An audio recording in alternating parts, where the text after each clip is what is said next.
Hello guys! Hello! Para ito sa lahat ng mga Earth signs, Virgo, Capricorn, and Taurus. Welcome guys! Alamin natin kung anong messages, vibration, gabay energy para sa lahat. This is general reading. Pwede kang makaresonate. Gamitin mo lang ang iyong intuition. Makukuha mo na yung messages na hinahanap mo. Okay. Earth signs, Virgo, Capricorn, and Taurus. Second deck na tayo.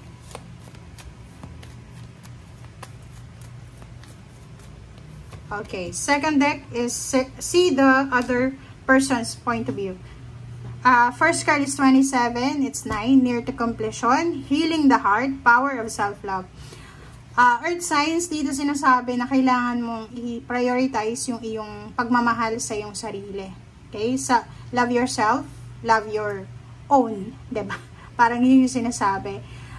Sinasabi ng barahan na kung halimbawa marami kang pinagdadaanan na painful na situation, pain and heartaches, emotional, financial, posibleng gumaling yan. Okay? So, may recovery. It's either reconciliation, magkakabalikan, maraming family ang magre-reconcile, maraming friends ang magre-reconcile, yung mag-ex pwedeng magkita, magkausap, matapos yung mga hatred nila and resentment sa bawat isa. Next card is see the other person's point of view. So yun, since it's healing for the emotional, sinasabi sa'yo dyan, Earth signs, Virgo, Capricorn, and Taurus, na may intindihan mo. Okay? You will understand kung ano yung nararamdaman ng ibang tao. You will understand the other person's point of view. So, nakikita ko sa'yo dito na magiging maayos yung takbo ng emotional mo simula ngayon.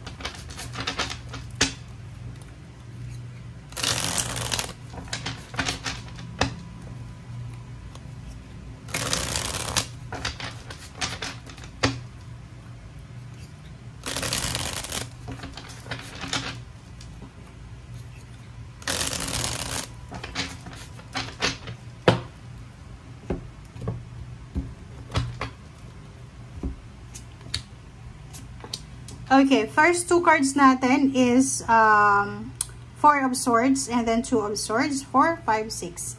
So, sinasabi ng baraha sa'yo, simulan muna tayo dito sa 4 of Swords.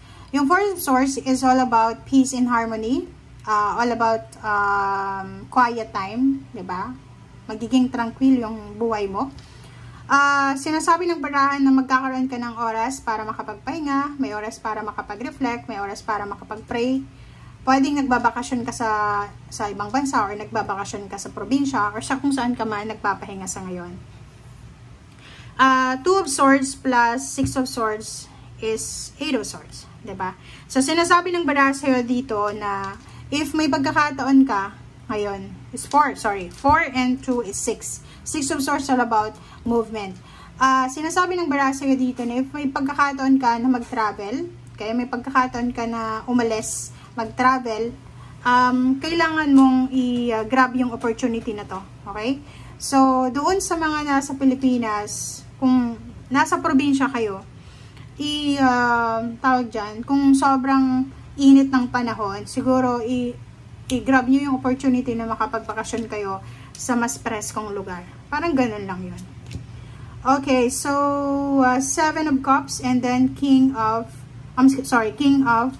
Pentacles. So, nakikita ko, Earth signs, Virgo, Capricorn, and Taurus, you have so many choices and options. You have so many, tawag dyan, pagpipilian. Marami kang choices and option para kumita ng pera, para maging mayaman. Ang ganda ng baraha mo. So, sinasabi sa'yo na ikaw yung magdidesisyon dito. Ikaw yung magdidesisyon kung talagang gusto mo itong journey na to, ikaw yung magdedesisyon kung talagang handang-handa ka para sa financial success. Okay? So, sinasabi ng baraha sa'yo dito na ihanda mo ang sarili mo, Earth signs, Virgo, Capricorn, and Taurus, kasi may incoming financial success tayo dito na paparating. So, bibigyan ka ng pagkakataon ng universe na mahanap mo, or kumbaga, mahanap ka, or mahanap mo yung tamang trabaho, tamang career, or tamang lugar, or tamang kumbaga tao na pwede mong lapitan or pwedeng makatulong sa'yo para sa kung ano man na gusto mong mangyari sa buhay mo. Hangman and then King of Wands. So, nakikita ko sa'yo dito, for the next 2 days, since it's 2 days reading siya, pwedeng wala kang trabaho, or pwedeng nagpapahinga ka talaga, or posibleng nakahang muna yung trabaho. Pwedeng nag-a-apply ka ng trabaho, and then ngayon is parang ang ginagawa mo is nagpapahinga ka muna. Like, siguro ilang buwan ka nang nag-a-apply, so nakapag-desisyon ka na, is Holy Week kung nasa Pilipinas ka, siguro ang gagawin mo is magpapahinga muna. Okay? Next card natin is Knight of Swords and then 6 of Cups. So, nakikita ko sa'yo dito, makakatanggap ka ng mga mensahe, information, or communication from your previous relationship, from your ex, from your friends, from your acquaintance, dating katrabaho, dating kapitbahay, dating kakilala, or kung sino man ito. Okay, so Strength card. Strength card, sinasabi ng barahan na you will receive healing. Okay, it's financial healing. So, sa usaping money, kung halimbawa, same with the Leo, Aries, and Sagittarius, kung ilang taon kayong naging mahirap, or marami kayong pinagdaanan na paghihirap sa pera, sinasabi ng baraha sa'yo dito na magkakaroon ka ng healing sa pera. Marami kang wini-wish, marami kang pinagpipray, lalo na sa pera or sa trabaho or career, na posibleng mangyayari ito sa ayaw at sa gusto ng mga tao sa paligid mo. Uunlad ka talaga. Sa ayaw at sa gusto ng mga taong ito, talagang ibibigay sa'yo ng universe yung financial wish mo na to. Okay? The moon, the moon is, sinasabi ng baraha, medyo natatakot ka para sa relationship mo. Yun lang yung problema mo dito, Earth signs. Medyo meron kang trauma, meron kang phobia or fear sa relationship. Siguro maraming beses kang iniwanan, maraming beses kang niloko, and ngayon may relationship ka, natatakot ka, baka sa mga susunod na buwan, susunod na taon, masaktan ka kasi wala na siya. Parang ganun yung energy mo. Okay, 8 of Wands.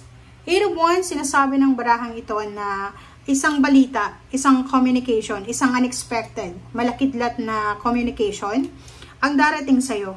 Ang communication na to is tungkol to sa plano mo dati. Like for example, nag-take ka ng board exam, nag-fail ka. Dati gusto mong mag-abroad, hindi natuloy, nahang. Dati gusto mong magpatayo ng bahay, naging poste lang siya, hindi natuloy. Dati gusto mong makapag-asawa ng mayaman, hindi natuloy. Parang maraming hindi natuloy, hindi nakapag-graduate, ganito. So dito sinasabi ng baraha sa'yo na makakatanggap ka ng kumbaga message or pwedeng confirmation from your previous wishes and dreams na hindi natuloy, and posibleng matutuloy ito. Okay, yun nga, yung sinasabi, it's healing. Diba? So, 5 of Wands, 5 of Swords, sorry, sinasabi ng baraha sa'yo dito na kung ano man ito na kumbaga blessings na binibigay sa'yo ng universe, wag na wag mong i-give up ito. Okay? Thank you guys. Bye!